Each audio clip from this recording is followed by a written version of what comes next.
अनुरागा मंगल भवन मंगलहारी उमा सहित जहि जपत पुरारी सुमिर शिवा शिव पाई पसाऊं वरनौ राम चरित चिचाऊं पानी ग्रहण जब कीन महेशा तब सकल सुरेशा हर ही राम चरित समाये प्रेम पुलक लोचन जल छाए कवन सुकाज कठिन जग माही जो नहीं हो तात तुम पाही। हाथ पे निवास मांगेगा जा जा महादेव जी की सेवा होती हो सेवा ही शिव सुख कंठ। यह सब वेश बदल करके आकर के और महादेव जी की सेवा करते हैं। काशी विश्वनाथ जी चले जाइए, सोमनाथ जी चले जाइए, मल्लिकार्जुन चले जाइए, वैद्यनाथ चले जाइए, कहीं भी तीर्थ स्थल पे जाइए तो भगवान शंकर तो विराजित है ही है, लेकिन सारे देवता किसी न किसी रूप में वहां पे विराजित है। खीरेश्वर बाबा के स्थान को निकले तो महादेव जी तो देवी पार्वती के साथ विराजित ही है, लेकिन इनके साथ साथ बहुत सारे ऋषि मुनि देवता लोग अनेक रूपों में अनेक वेशों में भगवान के दर्शन सेवा के लिए यहां विराजित हैं। और ज्यादातर सब शिव स्वरूप में बहुत लोग आते हैं, कहते हैं इस मंदिर में इतने सारे शिवलिंग क्यों हैं? जो खीरेश्वर महादेव के सब सेवक लोग हैं, दर्शन करने वाले हैं। यादव जी भी कहते हैं कि जहां पे शंकर जी की सेवा होती है वहां सबका वास हो जाता है और वह स्थान ही तीर्थ हो जाता है, सिद्ध हो जाता है। उस स्थान पे कोई भी जाता है तो उसके ऊपर भगवत कृपा प्राप्त हो जाती है। अब विवाह हो गया शिव जी पार्वती जी का, सारा संसार एकदम सुखी। देवी पार्वती के कैलाश आने की खुशी में होली भी मना लिए, सारी खुशियां आ गई। लेकिन शंकर जी और पार्वती जी एक दूसरे के प्रति ऐसे जुड़े कि फिर कभी अलग नहीं हो सकते। तो कैलाश में एक दिन कोई नहीं था, कोई का मतलब सारे गण लोग भी नहीं थे, सब कहीं गए हुए थे। मतलब ऐसी स्थिति थी कि महादेव जी को अपने बैठने के लिए आसन भी खुद बिछाना। तो हम मनुष्य जब अकेले होते हैं तो हमारे मन में जैसे शैतान घुस जाता है, राक्षस घुस जाता है, बुरा बात सोचते हैं। एकांत में अगर कोई अच्छा विचार रखे, अच्छा सोचे, अच्छे कर्म करे तो यही देवत्व, वही देवता। तो हम लोग तो जब एकांत पाते हैं कहते हैं कि खाली दिमाग शैतान का घर है।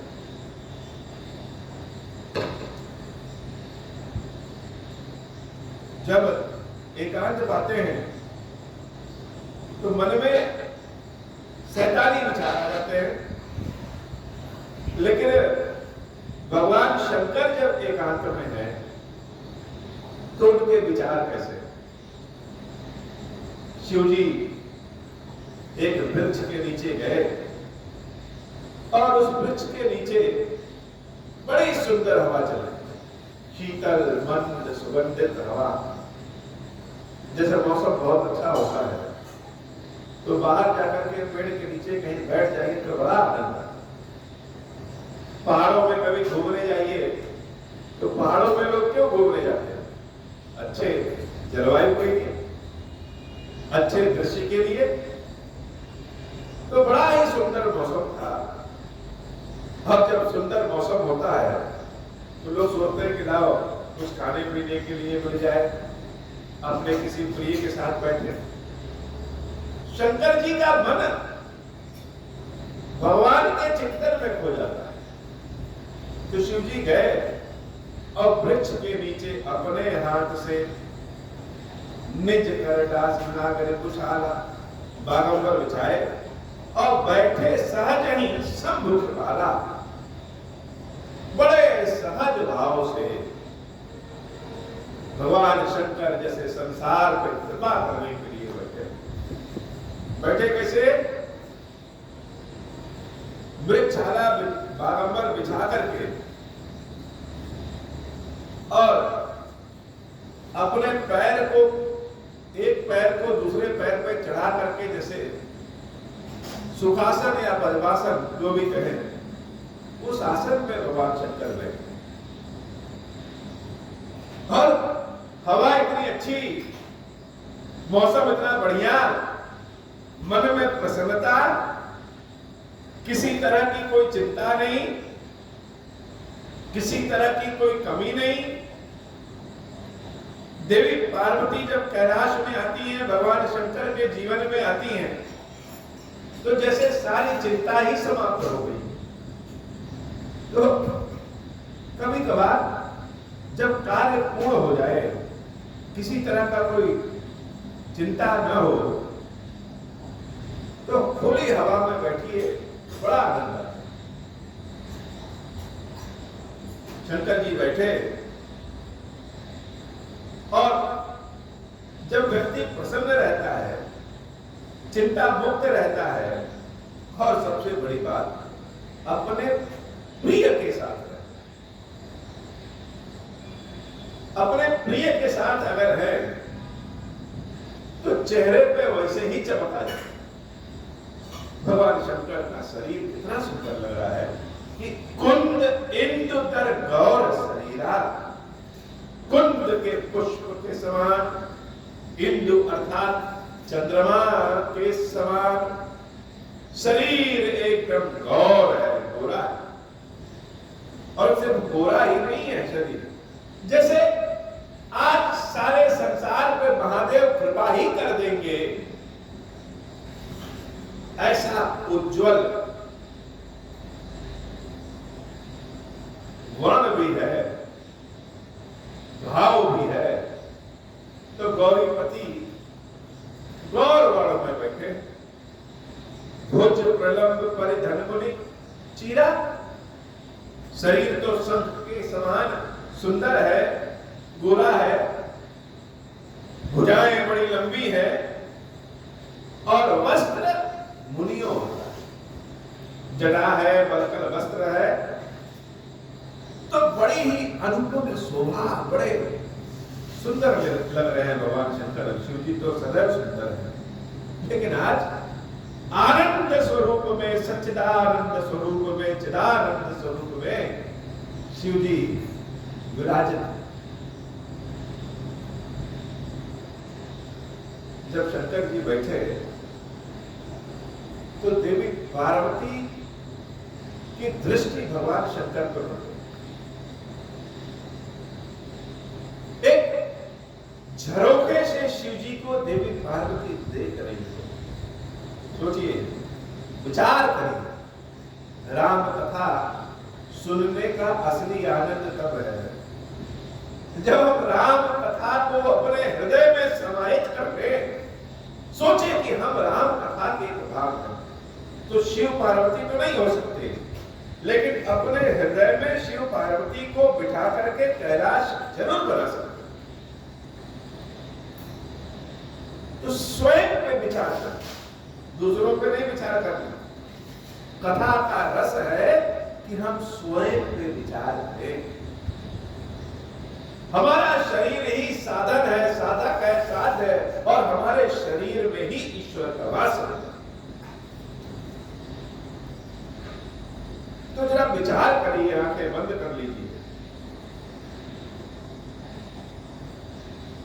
कि महादेव बड़े सुंदर लग रहे हैं और कोई चिंता नहीं, कोई समस्या नहीं, कहीं कोई है ही नहीं। वहां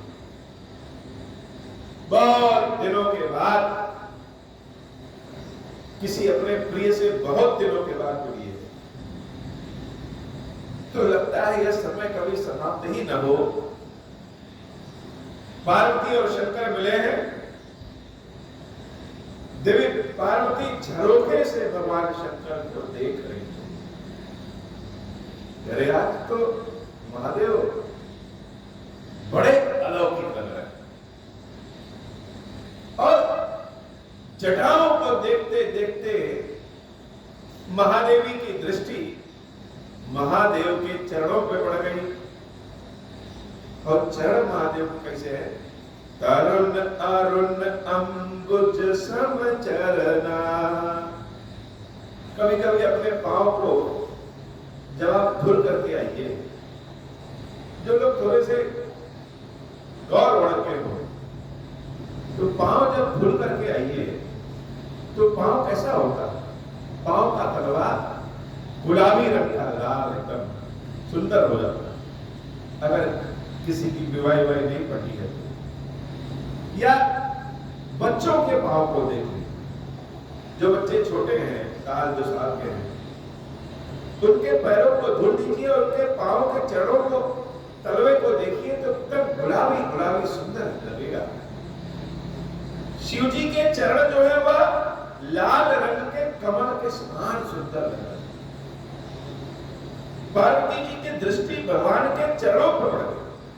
क्यों? कि शिव जी तो हमेशा ऐसे बैठे हैं, खड़े हैं, तो यह पांव के तलवे हमेशा नीचे रहते हैं, दिखते नहीं। लेकिन व्यक्ति जब ऐसे सुखासन में बैठा रहे तब उसके पांव के तलवे दिखते।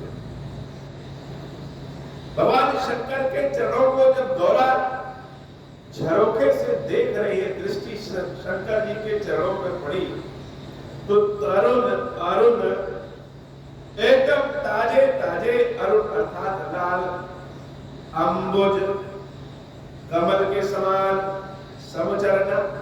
सिर्फ कमल ही नहीं, जैसे आसमान के समान कि अनंत है। देख रहे हैं तो देखी रहे, दृष्टि रुक नहीं रही है। नख दुखती भगत हृदय तो बदलना। और चरण ही नहीं, महादेव जी के चरणों के जो ये नाखून है वह भी बड़े गुलाबी गुलाबी और चमकीले लग रहे हैं। ऐसी चमक निकल रही है जैसे लग रहा है कि भक्त के हृदय का अंधकार ही दूर हो जाए, भगवान के चरणों का वास हृदय में हो जाए, दृष्टि में हो जाए। भक्तों के लिए इससे बड़ी बात क्या है कि हम दृष्टि बंद करें, अपनी आंखें बंद करें और आंतरिक दृष्टि खोलें तो भगवान के चरण दिख जाए। तो शिव जी के चरणों के नाखून बड़े सुंदर सुंदर लग रहे हैं, अंधकार को दूर करने वाले। पार्वती मैया झरोखे से भगवान शंकर को उसी झरोखे से एक टक देख रहे। किसी चीज को ध्यान से देखिए तो मन करता है देखते रहे देखते रहे देखते रहे। और यह भी कि देखते देखते कहीं ऐसा ना हो कि आंखों से ओझल हो जाए। चरणों के सुंदरता के साथ ही साथ भुजग भूति भूषण त्रिपुरारी, भगवान शंकर के मुख पे जब देवी पार्वती की दृष्टि पड़ी तो मुख ऐसा कि चंद्रमा जो ललाट पे चमक रहा है वह भी फीका है। पूर्णिमा के चंद्रमा के समान शंकर जी का मुख तो पहले चमक रहा है। आनंद शरद चंद छविहारी, जो ललाट पे उनके चंद्रमा है वह उतना नहीं चमक रहा है जितना भगवान शंकर का मुंह चमक रहा है। बड़ा सुंदर स्वरूप। पार्वती जी झरोखे पे ऐसे हाथ रख करके झुक करके महादेव को एक टक निहार रही है। जटा मुकुट सुर सरित सिर, जटाओं का मुकुट और उसमें गंगा जी बह रही है। लोचन कैसी है? लोचन नलिन विशाल, कमल के पंखुड़ी के समान सुंदर और विशाल। हम लोग की तरह आंखें नहीं है भगवान शंकर की। भगवान शंकर की आंखें बड़ी सुंदर हैं और बड़ी है, दृष्टि पड़ जाए तो व्यक्ति उसी में समाहित हो जाए।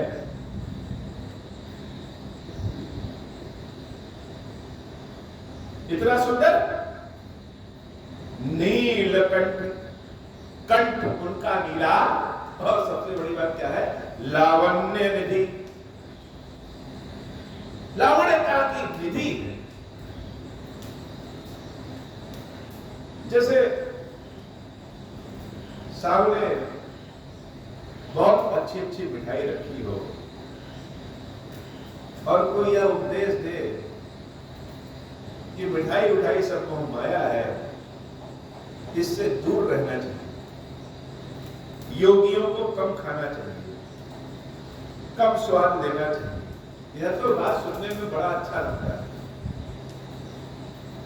और गरम गरम जलेबी छन रही है और कोई उपदेश दे कि नहीं खाना चाहिए, ठीक बात है, सत्य बात है। लेकिन अगर मौका मिले और खाने का और खा लीजिए तो खाने का स्वाद तो बड़ा अच्छा है। तो लावण्यता जो सांसारिक सुंदरता है, एक तो आंतरिक सुंदरता है, वह है कि मन की आंखों से देखो, मन के कानों से सुनो, मन की दृष्टि से समझो, वह तो है। लेकिन 2 मिनट के लिए यह सब बातें छोड़ दीजिए और भगवान ने जो नयन दिए हैं, हमें आंखें दी है, इन आंखों से भगवान की सुंदरता देखने को मिल जाए। जो हाथ दिए हैं, इन हाथों से भगवान को स्पर्श करने को मिल जाए तो कितना आनंद।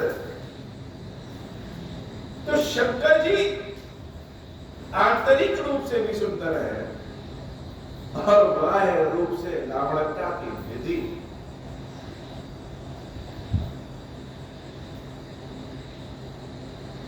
लावण्यता की निधि है कि आज देवी पार्वती भी शर्मा जा रही है कि हम ज्यादा सुंदर है कि महादेव। लावण्य निधि सोहबान बुधवार, चंद्रमा भी बौना हो गया है शंकर जी की सुंदरता के सामने। और शिव जी इस सुंदर वेश में बैठे हैं, कैसे बैठे सोह काम ऋतु, कैसे कैसे बैठे? ऐसे बैठे हैं, धरे शरीर शांत रस जैसे, शांति ने ही जैसे शरीर धारण कर लिया। भगवान राम जब राजा बने तो उनकी स्तुति करने के लिए चारों वेदों ने शरीर धारण किया और शरीर धारण करके स्तुति की। जो वेद कहता है कि मोह माया छोड़ो, वह वेद भगवान श्री रामचंद्र जी का दर्शन करने के लिए मनुष्य का शरीर धारण करने का। सोचिए, मनुष्य का शरीर धारण करके सुंदर चीजें देखने, सुंदर भोजन करने, वो सुंदर क्या? भगवान की सुंदरता। कितना आनंद है। इस लोभ से कोई बच नहीं पाता है, इस लालच से कोई नहीं बच पाता। ये कहने की बात है कि आंतरिक दृष्टि से देखो, लेकिन प्रभु ने जो नयन दिए हैं, जो आंखें दिए हैं, इन आंखों से दर्शन करने का आनंद ही अलग है। तो जैसे शांति ने ही शरीर धारण कर लिया। कोई बड़ा उद्विग्न मन वाला हो, परेशान हो, वह भी जब भगवान शंकर के स्वरूप को देख ले तो शांत हो जाए। इतना सुंदर स्वरूप। अब पार्वती देवी तो कुछ देर तो झरोखे से देखी, निहार नहीं है, छुप करके किसी को निहारने का आनंद ही अलग है। आंखों से आंखें मिला करके देखने का तो है सौभाग्य, लेकिन छुप करके किसी को निहारने का आनंद ही ऐसा है। बाल कृष्ण, जब भगवान कृष्ण बचपने में मिट्टी खाते थे या माखन खाते थे, या तोतला बोल बोलते थे, या ठुमुक ठुमुक के चलते थे, तो यशोदा मैया क्या करती? यशोदा मैया ही नहीं, सारी गोपियां, नंद जी सब, अगर कोई इस तरह का कार्य भगवान कृष्ण कर रहे हैं तो छुप जाते हैं, और छुप करके पहले भगवान कृष्ण की लीला का आनंद ले लेते थे। मान लीजिए कृष्ण जी मिट्टी खा रहे हैं या माखन ही चुरा के खा रहे हैं, तो जिनके यहाँ माखन चुरा करके खाते थे वह सीधे आकर के कृष्ण को नहीं पकड़ लेता, वह तो अपने दरवाजे को ऐसे ढीला करके जाता था कि कृष्ण धक्का दे और खुल जाए। वो तो चाहता ही था कि कृष्ण हमारे यहाँ के चोरी करे, ताकि देखने का सौभाग्य हो जाए। तो पहले छुप करके भगवान कृष्ण को लोग देखते थे, और जब देखते देखते लालच बढ़ जाती थी कि अब देखने से काम नहीं चलेगा, इस लड्डू गोपाल को जाकर के स्पर्श भी कर ले, बातचीत भी कर ले, तो जाकर के कृष्ण के हाथों को पकड़ ले। हुआ पकड़ने का जो स्पर्श का जो आनंद है। अब कृष्ण कहते थे कि छोड़ो मुझे, छोड़ो मुझे, छोड़ो, मैंने नहीं खाया है, माखन मुंह में लगा है, मिट्टी मुंह में लगी है, लेकिन जो कह रहे हैं कि मैंने नहीं खाया है, या झूठ भी सत्य से ज्यादा आनंद है। तो कृष्ण से बातचीत करने, स्पर्श करने, गोदी उठाने का आनंद लोग लेते थे, लेकिन पहले छुप करके लीला देखते थे। तो पार्वती मैया पहले तो छुप करके झरोखे से भगवान शंकर के वास्तविक स्वरूप का दर्शन कर रही है, और जब मन नहीं माना कि अब तो जाकर के शंकर जी के चरणों को पकड़ ले, भले कोई कहे कि दूर रहने से भी प्रेम रहता है, वह सब हृदय को समझाने की बातें हैं। वास्तविक आनंद तो सानिध्य में, पास रहने का। बाकी मन को बहलाने समझाने के लिए हम स्वयं से झूठ बोलने वाला बात। पार्वती जी वहां अपने आप को रोक नहीं पाई, और जाकर के भगवान शंकर के समक्ष खड़ी। पार्वती फल अवसर जानी, असली समय को, ठीक समय को पहचान लेना भी बड़ी चतुरता है। हर समय एक समान नहीं होता।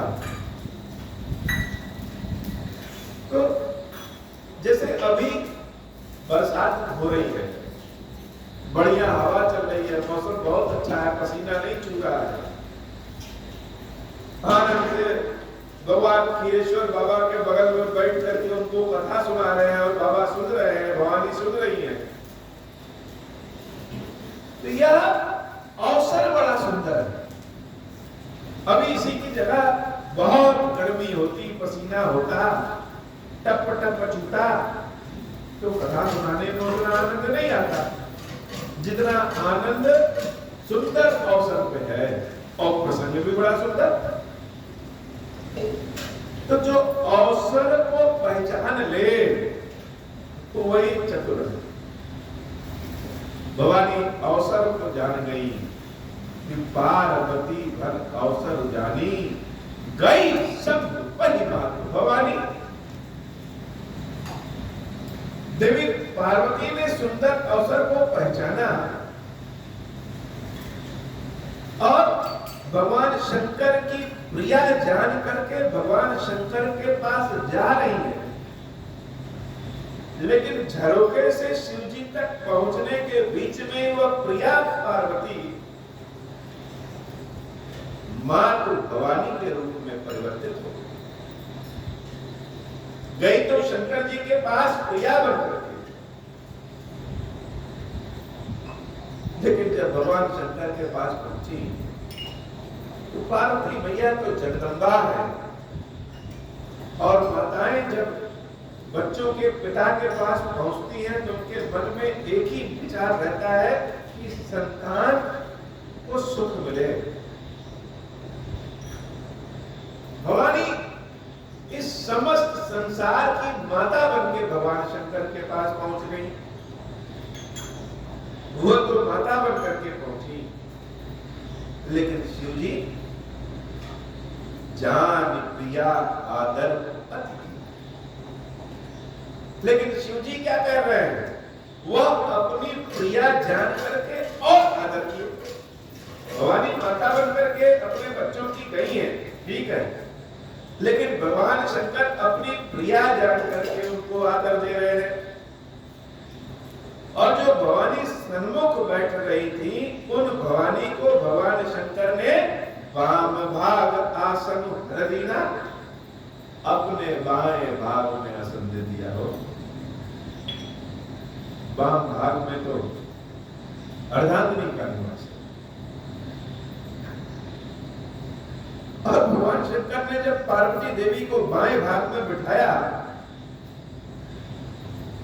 तो देवी पार्वती जैसे कितना आनंदित हो गई, कितना आनंदित हो गई, क्या बनाया, कैसे कहा जाए। पिछले जन्म की कथा याद आ रही कि सती के भेष में जब भगवान शंकर के वाम भाग में बैठने जा रहे थे तो शिव जी ने उनको अपने सन्मुख बैठाया, क्योंकि वाम भाग के पद से उनका त्याग हो गया।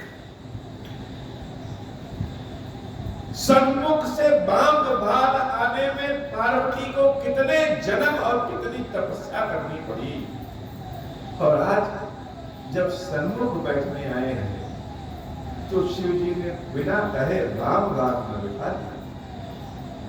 बिना मांगे कुछ मिल जाए, लेकिन हृदय में उसकी इच्छा रहे, हृदय में उस चीज की इच्छा रहे और मांगना न पड़े, मिल जाए। ऐसा सुख बिरलों को मिलता है, सबको नहीं मिलता, बड़े भाग्यशाली लोग होते हैं ऐसा सुख मिलता है कि चाहत हृदय में है, लेकिन उस चाहत के लिए कह नहीं सकते और बिना कहे वह मिल जाए।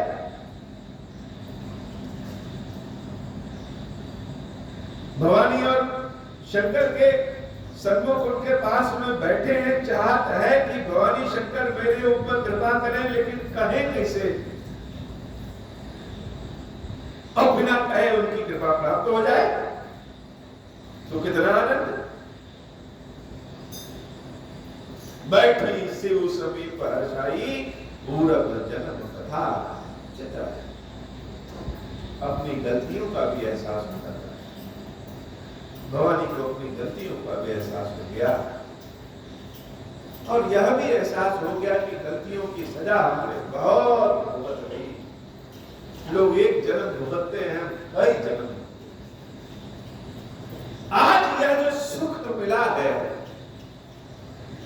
यह भगवान शंकर की कृपा। पार्वती मैया के हृदय में यह भावना जागृत हो गई, जान गई कि शंकर जी का असीम प्रेम हमारे ऊपर है। पति दिया हेतु अधिक अनुमानी, विहस उमा बोली प्रियवान। किसी से प्रेम करिए, प्रेम करिए क्या, किसी से प्रेम हो जाएगा।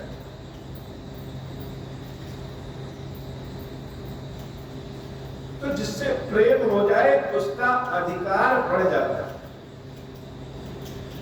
जैसे बाबा खीरेश्वर महादेव से प्रेम है और बाबा के बगल में बैठे हैं, वैसे तो शंकर जी के सन्मुख बैठ करके कुछ बोला नहीं जा सकता, कब लोग कांपने लगे। लेकिन जैसे अधिकार मेरा ज्यादा है कि महादेव जी के ऊपर जल चढ़ाने की इच्छा हो तो हो सकता है कि दूसरे लोग शाम को आए जल चढ़ाने तो हम कहते नहीं चढ़ाना है, लेकिन हमारी इच्छा हो तो हम चढ़ा देंगे, क्योंकि महादेव पे अधिकार हमारा है। क्यों? क्योंकि महादेव का प्रेम हमारे पास है। किसी दिन खीर खिलाए, किसी दिन रसगुल्ला खिलाए, किसी दिन रोटी सब्जी खिलाए, और किसी दिन कुछ नहीं है तो हाथ जोड़ लिए। यह बात कह सकते हैं कि बाबा आज तो खीर अच्छी नहीं है, फिर भी खा लीजिए, और महादेव खा लेते हैं। बाबा से कह दिए बाबा कथा पूरी हो गई, अब हम मिलते हैं, और रात्रि भर बाबा हमारे इंतजार में बैठे हैं। हम तो जाकर के एसी चला करके सो गए, बढ़िया टीवी देखे, खाए पिए, सुबह आराम से सो के उठे, उसके बाद दोपहर में बाबा के पास आए, लेकिन तब तक बाबा तो इंतजार में, प्रतीक्षा में बैठे हैं। तो यह अधिकार किसने दिया? यह अधिकार महादेव के प्रेम में महादेव ने स्वयं दिया और हमने ले लिया। तो भवानी पार्वती जब देखी कि हमारे पति भगवान शंकर के हृदय में मेरे प्रति प्रेम बढ़ा, तो भवानी का भगवान शंकर के ऊपर अधिकार भी बढ़ा। अधिकार का मतलब बोलते बतियाते समय यह न सोचे कि क्या बोल और बतिया रहे। इसका मतलब यह भी नहीं है कि अपमान करना।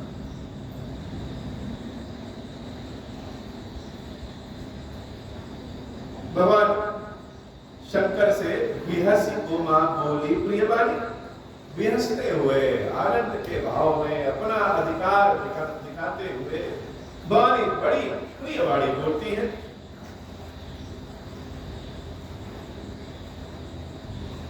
कि हे नाथ, समस्त संसार को आप देते हैं। राक्षस आ जाए, देवता आ जाए, ऋषि मुनि आ जाए, बालक आ जाए, वृद्ध आ जाए, पापी आ जाए, पुण्यात्मा आ जाए, कोई आपसे मांगे, आप सारे संसार को देते हैं। आज यह पार्वती आपसे कुछ मांगना चाहती है।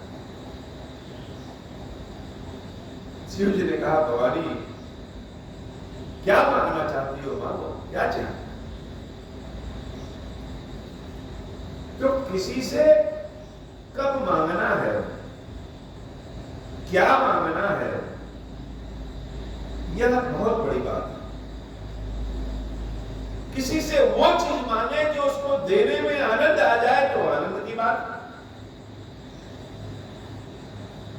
भगवान शंकर से कहते हैं कि महादेव जी हमको 1 ट्रक सोना दे दीजिए, तो महादेव दे भी देते, लेकिन इससे महादेव को क्या पसंद था। और महादेव जी से कहे महादेव जी ऐसी कृपा करिए कि 4 करोड़ बार आपको राम नाम हम सुनवा सके, ऐसी शक्ति दीजिए। तो महादेव शक्ति भी देंगे और वो भी आनंद। भवानी जानती है कि बाबा से क्या मांगना है और कब मांगना है, कैसे मांगना। यह कला सबके पास नहीं होती, पार्वती जी के पास। भगवान शंकर के चरणों को पकड़ लिया और चरणों को पकड़ करके भवानी कह रही कि हे प्रभु,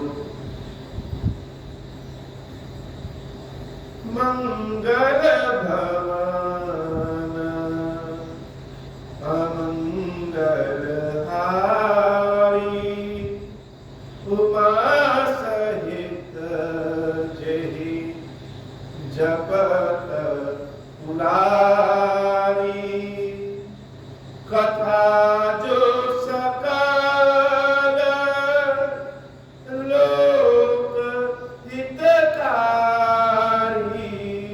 सोई पूछन चाह शैल कुमारी। हे नाथ, हमें वह कथा सुनना है जो कथा समस्त संसार के लिए लोक हितकारी है। और किसी से अगर हमें मांगना है तो अकड़ के नहीं मांगा जा सकता। अकड़ के मांगने का मतलब तो छीनना होगा। बड़े ही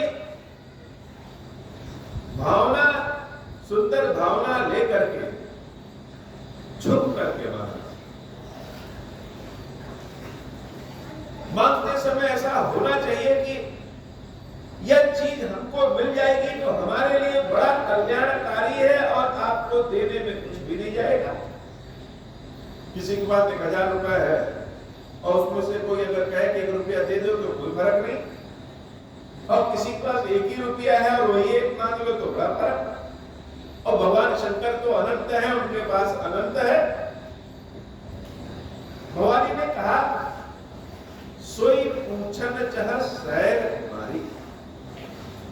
सैल का मतलब पत्थर और कुमारी का मतलब पत्थर की पुत्री, पार्वती का मतलब पर्वत और पर्वत की पुत्री पार्वती।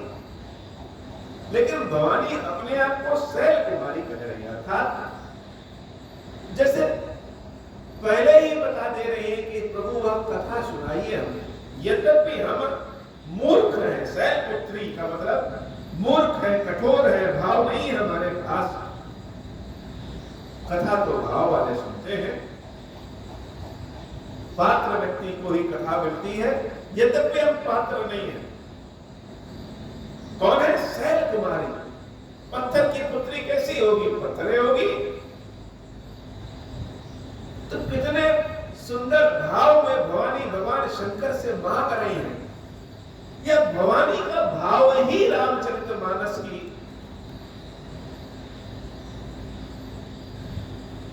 मूल्य बढ़ा देता है, अनमोल बना देता है। किसी व्यक्ति को बहुत भूख लगी रहे और उसको घी वाली रोटी मिल जाए तो वह रोटी का स्वाद बढ़ जाता है। और कोई खा करके आया, पेट भरा है और उसको घी की रोटी दीजिए तो कोई मतलब नहीं। लेकिन भोजन की असली कीमत वह जानता है जो भूखा हो।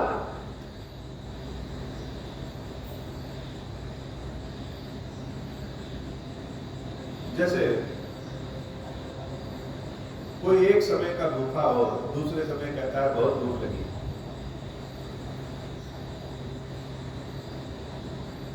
तो हम दोपहर में भोजन करते हैं, रात्रि को भोजन करते हैं। लेकिन अगर कोई 10 दिन से भूखा हो तो उसके लिए क्या समय रात्रि में 2 बजे मिल जाए तो भी भोजन कर ले। भवानी तो कई जन्मों से भूखी, बहुत भूख लगी है। किस चीज की? भगवान शंकर की वाणी की, भगवान शंकर के सानिध्य की, भगवान शंकर के बातों की और भगवान शंकर के हृदय में रहने वाले प्रभु श्री राम के भक्ति की। क्योंकि भक्ति से दूर होने के कारण ही शंकर दूर हुए और भक्ति प्राप्त करने के बाद ही शंकर प्राप्त हुए। तो अपने आप को कह रहे हैं कि हम मूर्ख बुद्धि के हैं, कठोर बुद्धि के हैं, पहाड़ की पुत्री है तो बुद्धि कैसी होगी। लेकिन फिर भी कथा जो सकल लोक हितकारी, वह कथा हमको सुननी है जो समस्त संसार के लिए हितकारी। महादेव जी मुस्कुरा रहे हैं लेकिन भवानी चुप नहीं। जैसे जो चतुर शिकारी होता है अपने शिकार को चारों ओर से बांध देता है, यह शिकार की बात तो नहीं है। लेकिन पार्वती की चातुर्यता कि अपने आप को मूर्ख कहना, कठोर बुद्धि की कहना, वह अलग बात। लेकिन शंकर जी को अपने चारों ओर से बांध लेना, यह दूसरी बात। भवानी जैसे भगवान शंकर को बांध ले। शिव जी कुछ बोले कि जब कठोर बुद्धि की हो, पर्वत की पुत्री हो, इतनी समझ नहीं है तो राम कथा कैसे समझोगे और क्यों सुनाए। उसके पहले ही पार्वती देवी कहती है कि हे प्रभु विश्वनाथ मम नाथ पुरारी। हे प्रभु आप विश्वनाथ हैं, सारे संसार के नाथ हैं। यद्यपि सारे संसार के नाथ हैं और हम कथा भी कौन सी पूछ रहे हैं जो सारे संसार का भला करे। लेकिन हे नाथ, आप यह मत भूल जाइएगा कि संसार में आप सबके नाथ हैं, आपके बहुत सारे सेवक हैं, लेकिन इस पार्वती के एक ही नाथ है, वह आप। पार्वती के पास और कोई नहीं, आपके पास बहुत लोग हैं, सारे संसार है, लेकिन इस पार्वती के पास हे भगवान शंकर आपके अलावा और कोई नहीं। तो विश्व के नाथ होने के साथ साथ यह याद रख लीजिए कि आप पार्वती के भी नाथ हैं। अर्थात आप किसी चीज को देने के लिए, आपसे चीज लेने के लिए बहुत लोग हैं, लेकिन यह पार्वती जिससे कुछ मांग सके वह अकेले आप। बड़े सुंदर भाव में, प्रेम भाव में शंकर जी को जिसे बांध लिया। विश्वनाथ मम नाथ पुरारी, त्रिभुवन महिमा विदिता तुम्हारी। अब आप यह नहीं कहिएगा कि नहीं हमको तो कथा पता ही नहीं। अरे सारा संसार आपके बारे में जानता है कि आपसे बड़ा ज्ञानी संसार में कोई है ही नहीं। भगवान ने जब डम डम डम डम डम डम डम डम डमरू बजाया तो व्याकरण के 14 सूत्र उस डमरू से निकले। तो शंकर जी को धीरे धीरे अपने प्रेम भाव, भक्ति भाव में पार्वती देवी चारों ओर से बांधने लगी। और हम क्या चारु अरु अचार नाग नर देवा, सकल करहि पद पंकज सेवा। चैतन्य हो या जड़ हो, चर हो या अचर हो, देवता हो, ऋषि हो, नाग हो, पिशाच हो, सब आपके चरणों की सेवा करते हैं। कैसे? बारात में देखे थे, सब गए थे। क्या ब्रह्मा जी, क्या विष्णु जी, क्या देवराज इंद्र, क्या भूत पिशाच, नाग, ज्ञानी अज्ञानी, सब तो शंकर जी के बारात में गए थे। तो पार्वती देवी बड़ी चतुर है कि हे नाथ, सब लोग सकल करहि पद पंकज सेवा, आपके चरणों की सेवा सब करते हैं।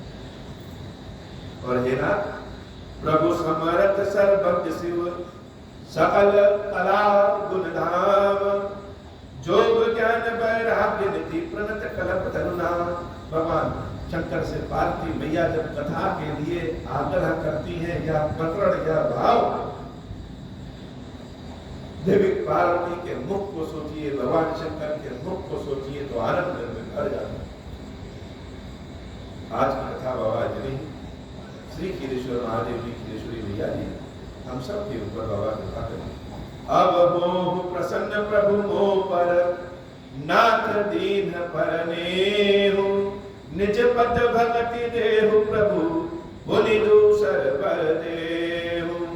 तब माया वश संतत फिरहि मुनाना, हम पर क्रोध न करिय प्रभु, कृपा सिंधु भगवान। शंकर दीन दयाल, अब हम पर हो कृपाल, साप अनुग्रह जहि विधि, नाथ थोरहि काल। दीन दयाल विरुद्ध संभारी, हरहु नाथ मम संकट भारी। जय विधि होई नाथ हित मोरा, करहु सुबेगी जानी दास मैं तोरा। राम राज बैठे त्रैलोका, हर्षित भय गए सब शोका। जे सकाम नर सुनहि जगावै, सुख संपत्ति नाना विधि पावहि। जो इच्छा करिहु मन माहि, हरि प्रसाद कछु दुर्लभ नाहि। मंगल भवन अमंगल जहित पथ पुरारी। बोले श्री हीरेश्वर महादेव जी, हीरेश्वरी मैया जी की सदा ही जय हो। हीरेश्वर हे भगवान शंकर, आप ऋण पातक दुर्भाग्य और दरिद्रता की निवृत्ति के लिए तथा संपूर्ण पापों का नाश करने के लिए मुझ पर प्रसन्न होइए। मैं दुख और शोक की आग में जल रहा हूँ, संसार भय से पीड़ित हूँ, अनेक प्रकार के रोगों से व्याकुल और दीन हूँ। हीरेश्वर मेरी रक्षा कीजिए। देव देवेश्वर सबको निर्भय कर देने वाले महादेव जी, मेरी की हुई इस पूजा को पार्वती जी के साथ ग्रहण कीजिए। मेरा मंगल करिए महादेव। शुभ ओम श्री राम।